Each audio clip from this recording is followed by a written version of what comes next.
getting ready to check out of the Rosen Inn at the Point, Orlando. It's literally across the street from the eye, basically, right? Like we can see the eye from here. I've stayed here before. This is Chris's first time staying here. This place was like $120 a night, I think, but everything's been really expensive this week, like a lot more expensive than normal this week, because I'm guessing it's because international travel just opened back up and they're really busy, but it's also Thanksgiving week now. The beds were super comfortable, the room was nice, but you can hear everything here. Everything. You can hear people outside. We heard the neighbors. This big difference between this hotel and then like the really small hotel we stayed in last, it was really quiet in comparison. But and we'll link a room tour video, the video from yesterday, we'll link it here so you guys can see a room tour of the room. And we went last night. We did go by the Disney's Character Warehouse at on International Drive. Yes. And we wanted to show you what we bought. They don't really like it when you film in there, so we tried not to film in there. So I was going to show you. We got this cute little Pirates of the Caribbean key. I bought 4 of these. They were 99 cents. And then I got this Alex and Ani bracelet. It's the, oh, that's no focus. It is. It's the Space Mountain one, or Tomorrowland one, and it has a charm of Space Mountain. And then this other little purple charm says the future that never was is finally here. And then we got these Rice Krispie treats of Alex and Anna. They were buy one get one free and they were 99 cents, but we only have one because I ate the other one and it was amazing. So now we're getting ready to we're going to White Castle to pick up little White Castle cheeseburgers to bring back to somebody that's dying for White Castle. We're going to stick them in the cooler, and then we're going to go get ourselves something to eat that's not White Castle because we're not really fans. And then I think we're going to head to Apopka and hit up the wildlife trail before we head home.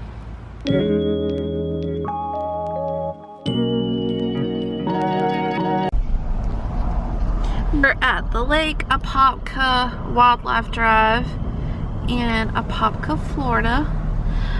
This place is only open Fridays, Saturdays, Sundays, and on federal holidays. It's free to enter. It's open from 7 a.m. to 3 p.m. but you must exit by 5 p.m.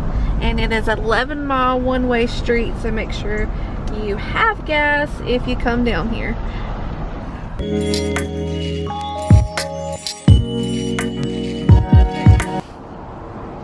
If you want to donate to the Lake Apopka Wildlife Drive, you can do that here by using this QR code.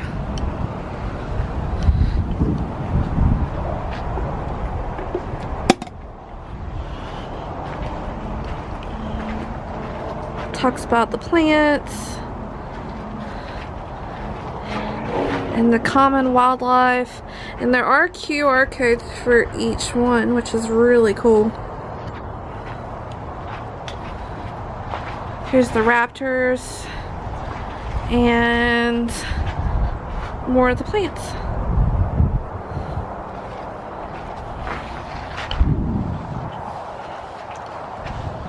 And here's more about donating.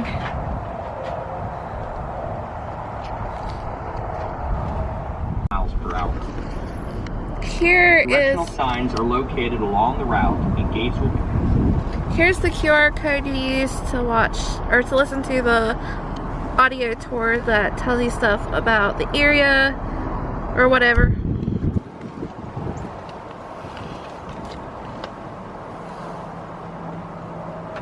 Locked for the public safety in areas where work is ongoing. There's a crane. Several pullover areas provide visitors a chance to stop along the drive. A portion of the drive intersects with a multi-use trail, and and visitors are encouraged to watch for hikers, bicycle riders, and wildlife who share the road. The land that you are driving on was once underwater, as it was part of a floodplain wetlands along Lake Apopka's north shore.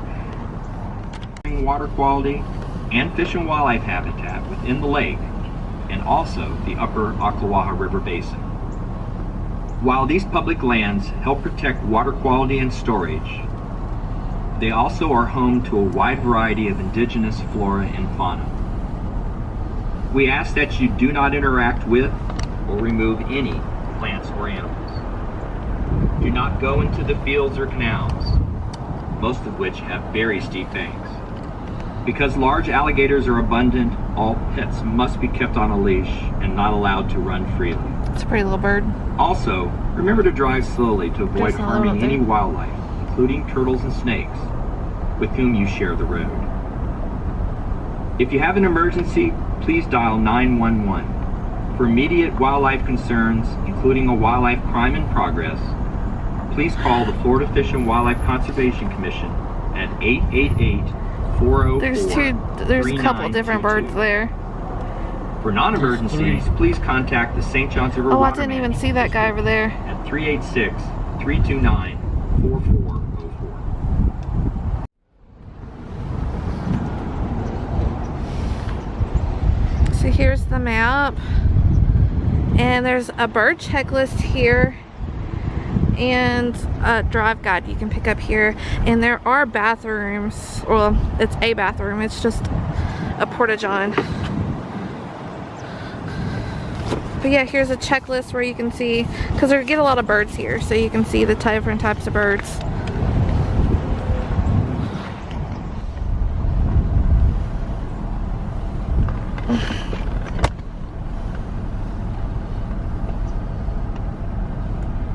It's so pretty in here. I hope we see an alligator. Do you think we will?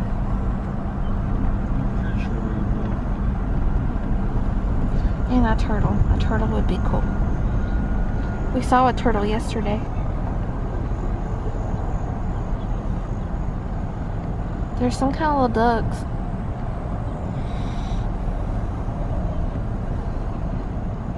Everybody stopped here like there's something. This is a great place for bird watchers. Oh yeah, this place is the Apopka Trail is known for bird watching. So if you know your birds and you know what you're looking for, this could be a good place for you to come check out. The North Shore has become one of the premier locations to observe birds in the southeastern United States. This is due to the extraordinary diversity of birds that have been documented here. To date, more than 360 species. The area is so attractive to birds because it has great geography and expansive habitat. Lake Apopka and its North Shore is a 50,000-acre ecosystem located directly in the middle of the state, which makes it highly appealing to birds migrating through the Florida Peninsula. Oh, look at this one hiding. I don't know what it is, but it's cute. Let's see if, I don't. There he is. Hi, little guy.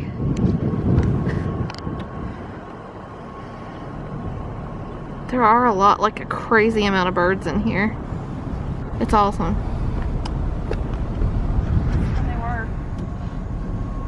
They provided like a checklist for the birds, but there were no pictures of what kind of birds they were. If you guys recognize what any of the birds are, can you guys tell us in the in the comment section below? Because we unfortunately don't know much about birding. No, which is weird because Lindsay's scared of birds, and yet we're looking at birds. I am. I'm scared of birds. When I was little, my aunt had a goose. They owned a farm and they had a goose, and her goose used to attack me and bite my butt and knock me down, and now I'm scared of birds. I think birds are pretty. I like to look at them from a distance, but they're scary.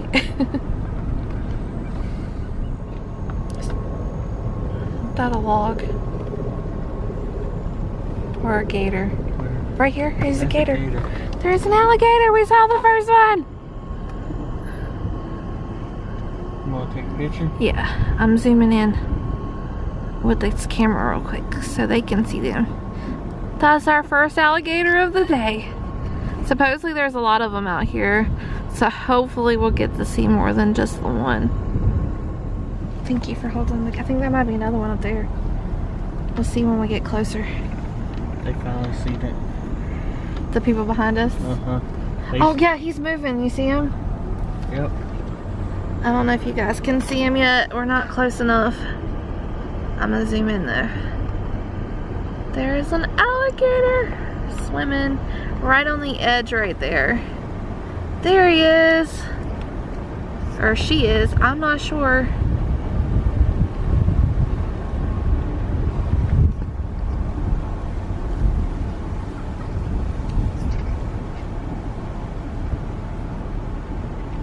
That looks like a bed right there. It could be a bed.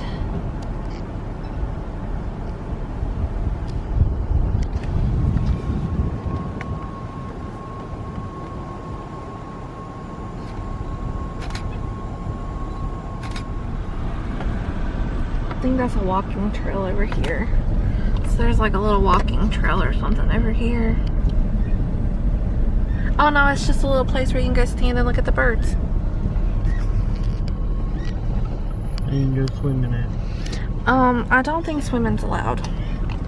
Or smart.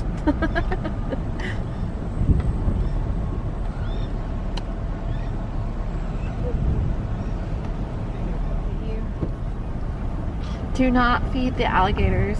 Yes, that's a good thing to know anywhere. Never feed the alligators because it makes them depend on humans as food or for food, and it'll make them aggressive and then they have to put them down. There's some, yep, that's an alligator. There's another alligator across the street right here. Let's zoom in so you can see it. That's a big one.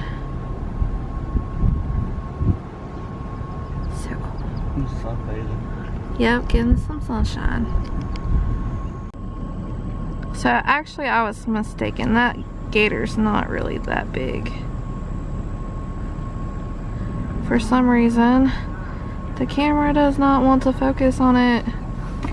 There it goes. I got it. It's finally working. So the gator's actually not that big. We've seen them much bigger, but it's probably what, a 6-footer? Yeah. It's probably 6 foot. Which I guess that is big because it's bigger than me. Yeah, but he can't eat you. He could try. Whoa!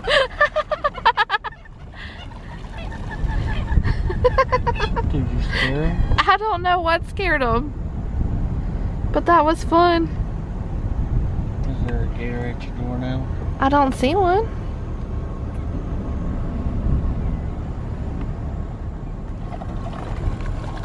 I think the car scares them.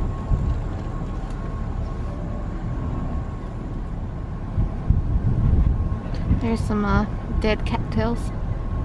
Oh, there's another alligator.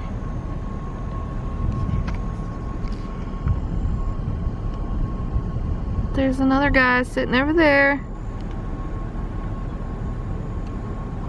No, it looks bigger than it actually is in the camera because I'm having to zoom in.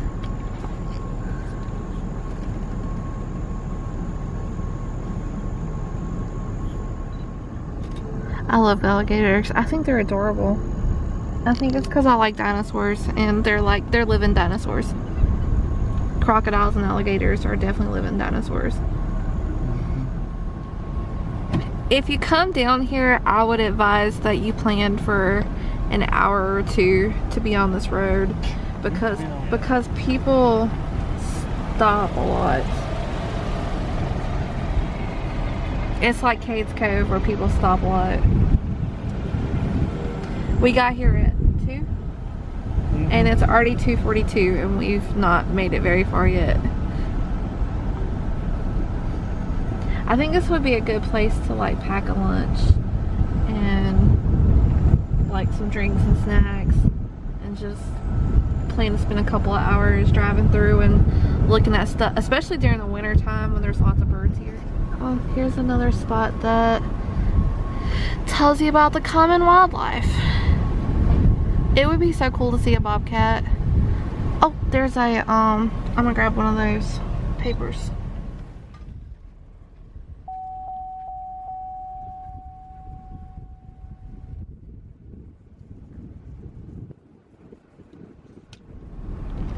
And all the pretty yellow flowers.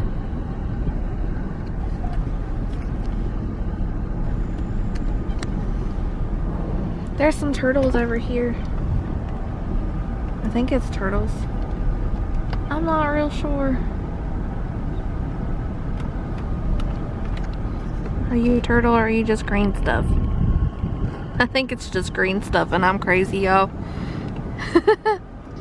Oh, there is a little turtle floating in the water, but you can't see him on, he's not showing up on camera. You see him right here? Yeah, he just went under. He just went under.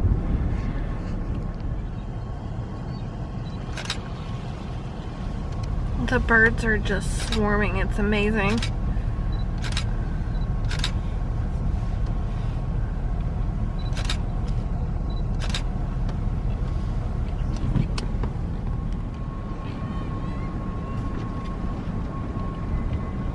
Gnarl's taking pictures of this blue heron because it's beautiful.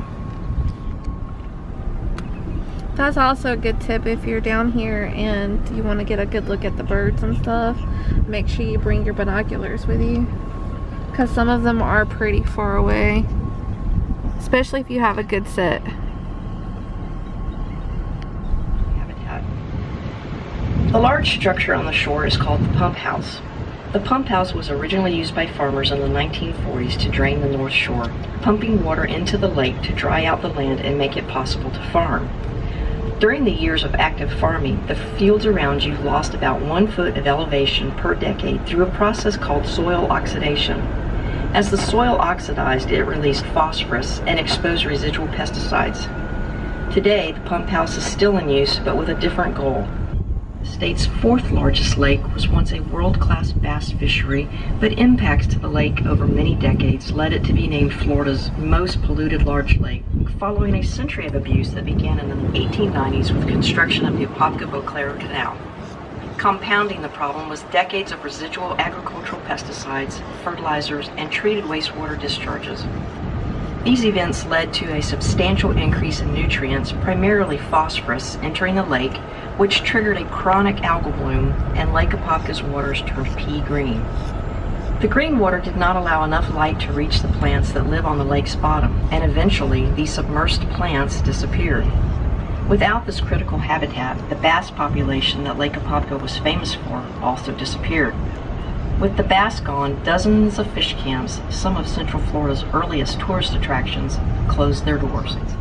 In addition to maintaining water levels, the pumps also add a chemical called alum sulfate, or alum for short, into the water. The addition of alum helps improve the water quality by binding to things like dirt and sediment, making phosphorus unavailable to the algae and helping to prevent algal blooms. I would like to.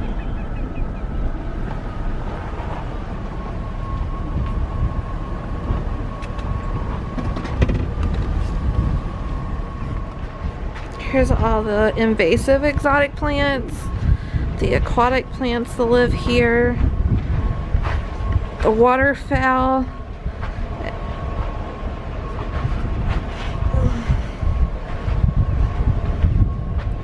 It's just gorgeous out here. And then the pump house is over here. I think we're gonna try to see if we can get over there to it. We stopped to check out this pump house, check out this gator. Now that is a big boy.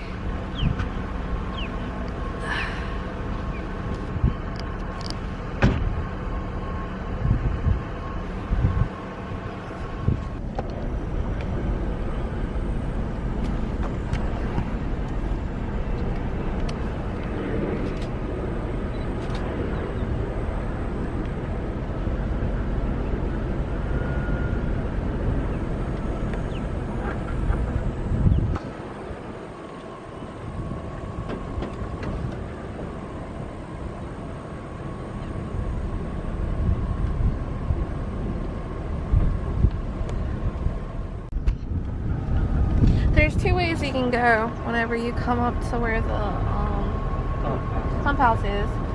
You can go towards the left, which I think this is the main part of the trail, or you could keep going straight, which we think is probably like a shortcut out, because this says that it's part of the North Shore. Oh, this is the Lake Apopka Loop Trail. I don't know if that's part of the regular trail or not, but we're going this way.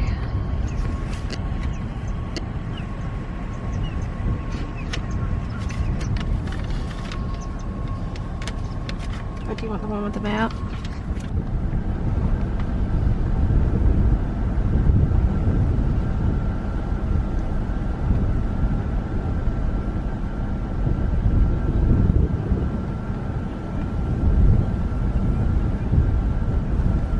It feels so good too with the windows down. It's nice and cool today. There's some elephant ears.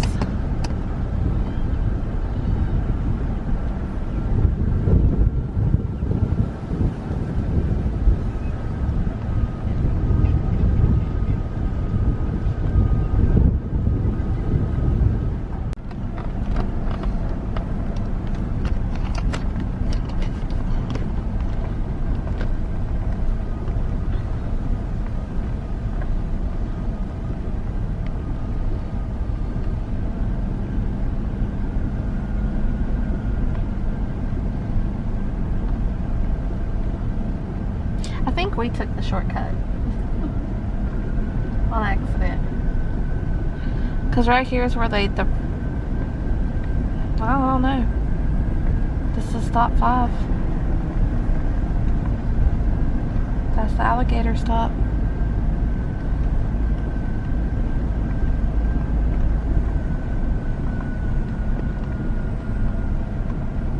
There's a diverse group of wildlife that call the Lake Apopka North Shore home. In addition to the abundance of birds, there are also mammals including bobcats, coyotes, raccoons, armadillos, rats, mice, otters, and occasionally hogs and bears on the property. There are also a great number of amphibians including frogs, toads, salamanders, and the eel-looking amphiumas. Additionally, many reptiles call this place home: turtles, lizards, and snakes. The most common type of snake you'll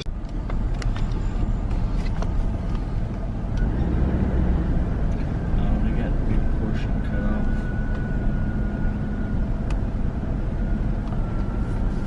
We're about to go join them back. Yeah, we're about to meet back up with the rest of the trail, where if we kept going straight we would have went to begin with.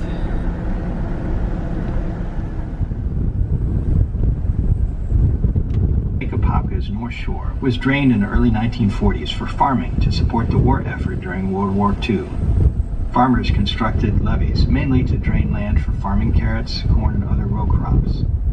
The Wildlife Drive was built on some of the existing farm levees. As a result of decades of agricultural and treated wastewater discharges, harmful pesticides still reside within the soil nearly 70 years later. After the district acquired the former farmland, work began to reduce decades' worth of residual pesticides. The district realized the magnitude of the work in the late 1990s, when many suggested the challenges were too great to remedy the situation. Instead, the St. Johns River Water Management District approached the challenge with science-based management efforts and implemented the largest remediation of residual pesticides in former farmland ever undertaken, moving forward with wetland restoration. That was it.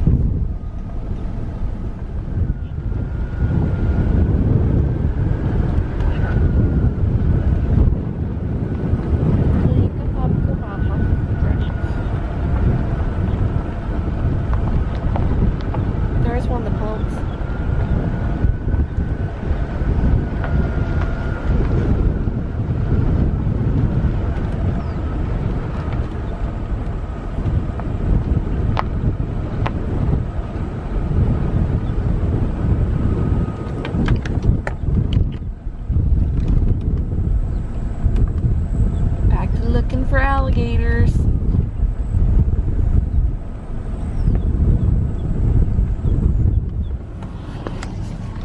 There is a pretty little, is that a crane? I think it's a crane.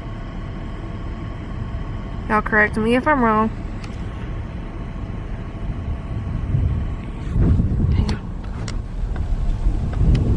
That's really cool, isn't it? Where you can see the layers.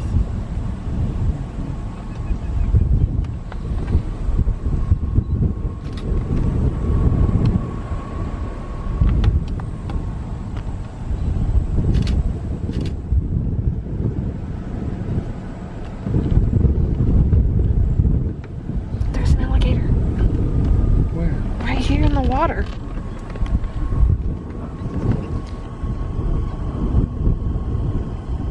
Can you see it, guys? He's got a big old head right there. Oh my gosh. Yeah. Bye, little guy.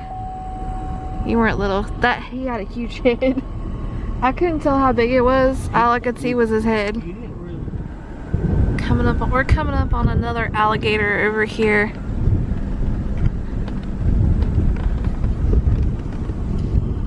Let's see if I can zoom in. There it is. It's just his head's floating. Kind of like that last one.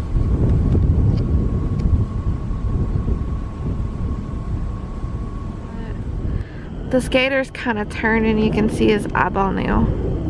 I don't know how well it's gonna show up in this camera. Quit moving. Focus, focus. There we go. Oh man. So cool. Why do I love alligators so much?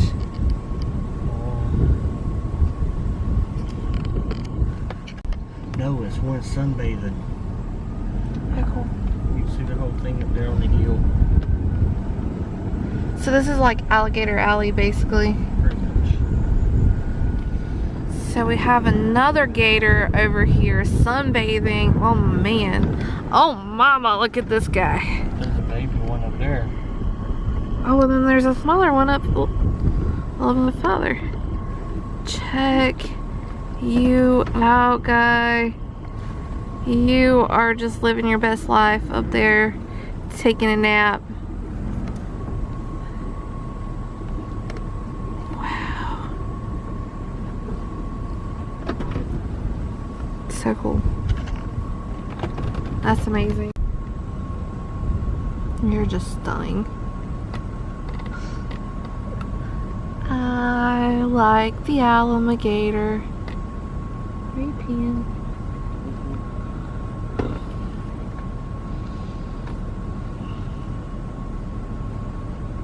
Are there people behind us? Way off. But they're coming.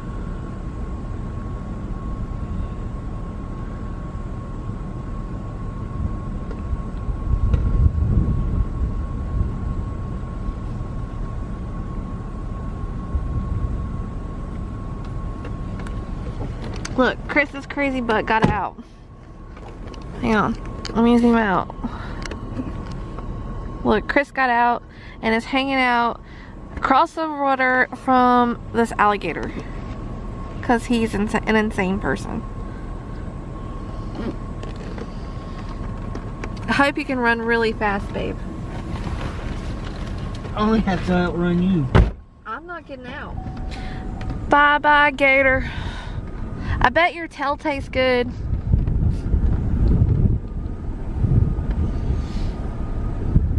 Gator tail's delicious.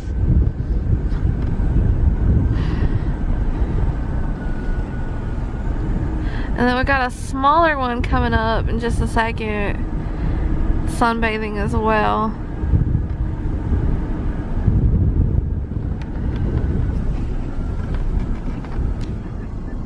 He's got some, either he's got a, I think he has a scar on his nose. I think that's grass. Or Chris says it might be grass. It might be a scar, but it looks kind of like grass. But It's a,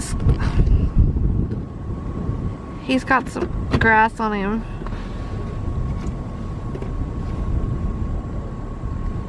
This guy's a lot smaller than that last one. And y'all, I have no idea how you can tell the difference between a female and a male gator. I've got no idea. So I guess they're all guys to me today. And check these birds out, just chilling like not even 100 foot away from this gator.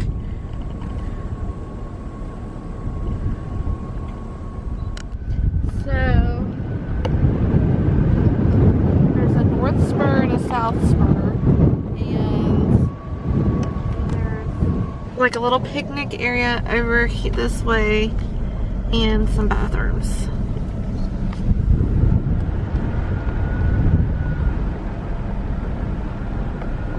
And a little parking area, and then there's another one of those signs where you can scan it to.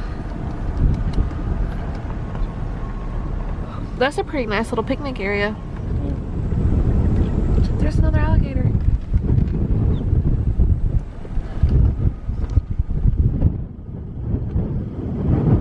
We've hit the jackpot today with alligators.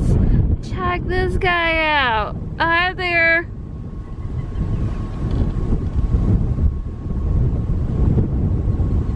It's a living dinosaur.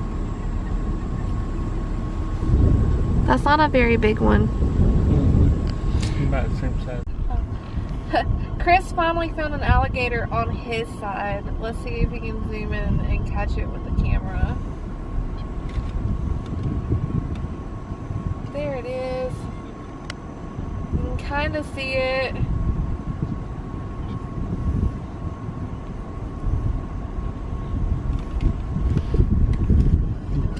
Soil inversion is another innovative tool used on the Lake Apopka North Shore. The inversion process used modified farm equipment to plow 4,000 acres, essentially flipping 3 feet of soil, burying residual pesticides below the soil surface, and making them less accessible to wildlife. Following each phase of work, a biological assessment is prepared for review by the U.S. Fish and Wildlife Service before the area is flooded or its management plan is changed. Chris says that there's another gator in the water, but I don't see it. Am I blind?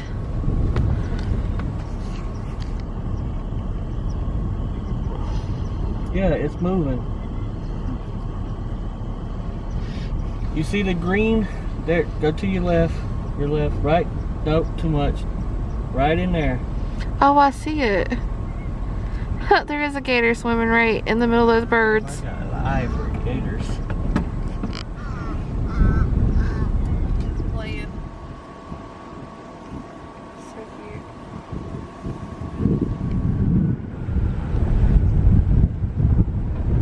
There's another one. If you want to see alligators, this is a good spot to come, because this is what, like the 10th one we've seen. We've seen a lot today, and it's awesome. Hi there, cutie. Okay. So there's the herring. I think it's a herring. I'm pretty sure. Might be wrong. And literally right across the water is an alligator. They are like friends or something talking across the water.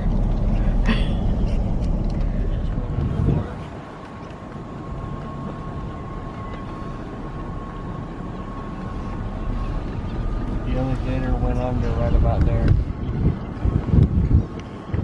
It just popped back up and went back under.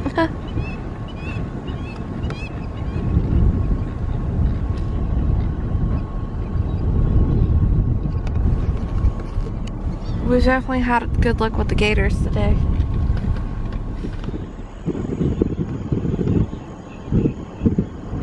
His nostrils are right there at the grass, or the lily pad.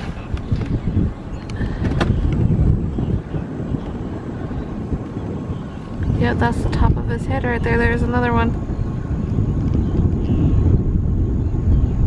They really like this canal side. On the passenger side, we've seen so many. Big boy. Oh my gosh. I almost didn't even see it. Stop, stop, stop, stop, stop. And you're still going.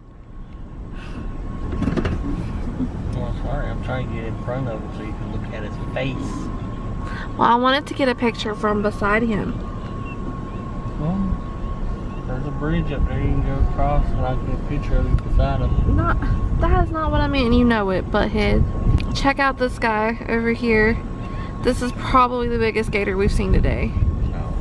No? No. Okay. So check out this big guy sitting on the edge over here. Looks like he's getting ready to go after something, doesn't it?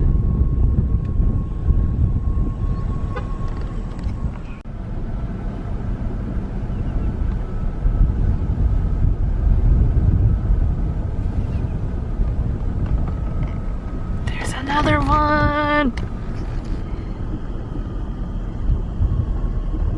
Oh my gosh. How have we been so lucky today? It's gonna be because of the rain, right? That and the cooler weather. It is cooler today. Bridge over here. That looks kind of scary.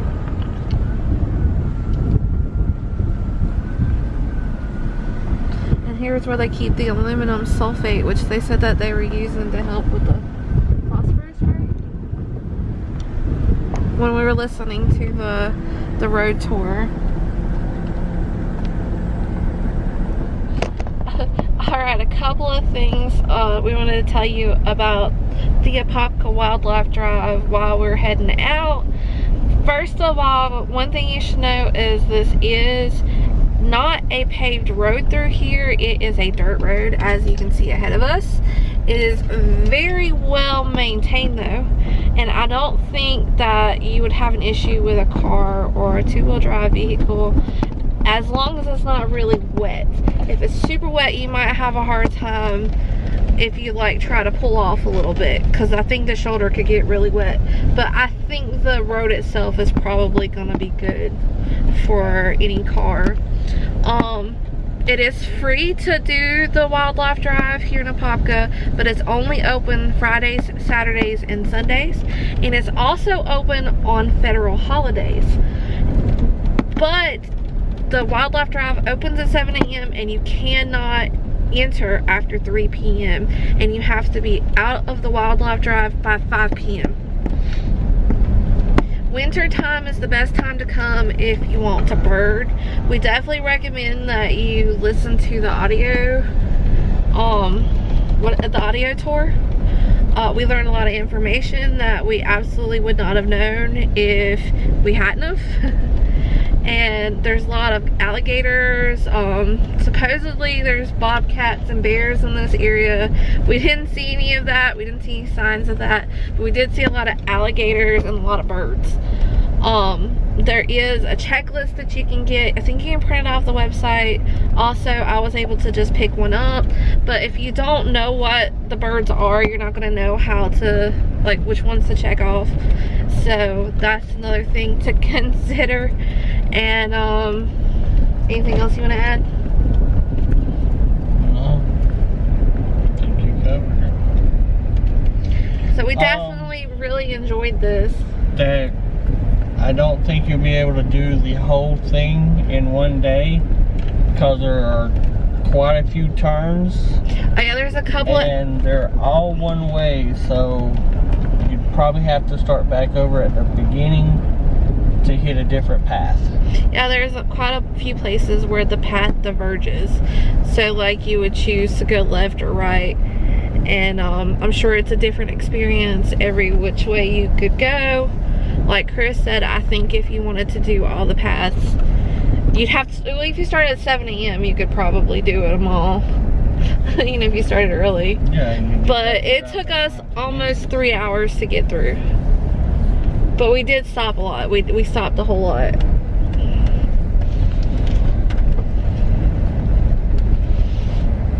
Alright, so now we're gonna hit the road and head 8.5 hours home. And I'm sure it'll be more with stops because we've definitely got to stop and get gas. And we'll probably stop and get something to eat on the way home.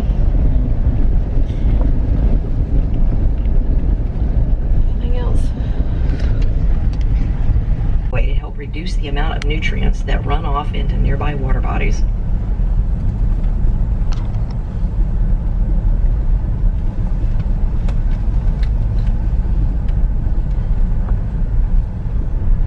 This is the end. I'm gonna get 11.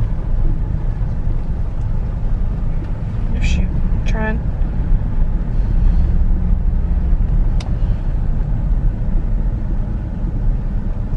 Farming operations ceased on the North Shore in the late 1990s. The region suffered significant... Oh, what's on your side? We're going to Buc-ee's. This place is ridiculously large. I think there's over 100 pumps at Buc-ee's, right? Or it is 100 pumps at Buc-ee's. It's crazy.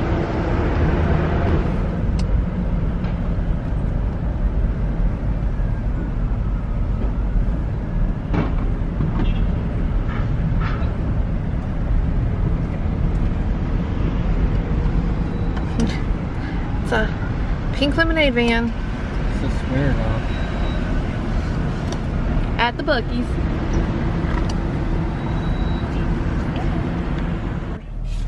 Chris and I got some stuff from Buc-ee's. I got this giant cinnamon roll, and it was only $1.99. Look how big that is. And we got some fudge. There's a this one's chocolates.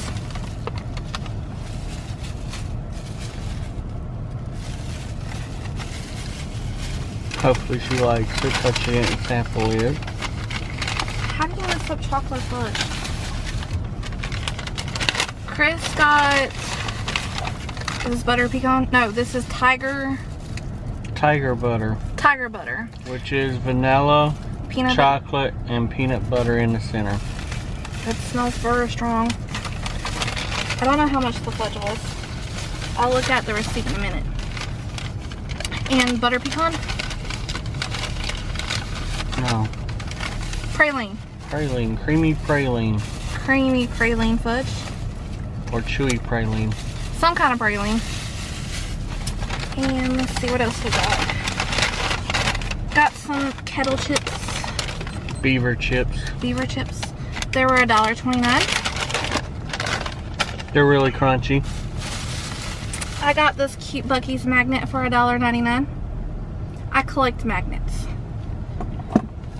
Chris got this cute little Buc-ee's shot glass for $2.99.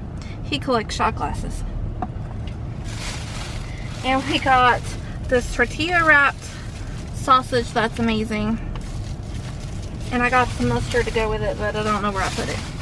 And then I got a raspberry slushie and Chris got a lemonade slushie. And we're all done at Buc-ee's.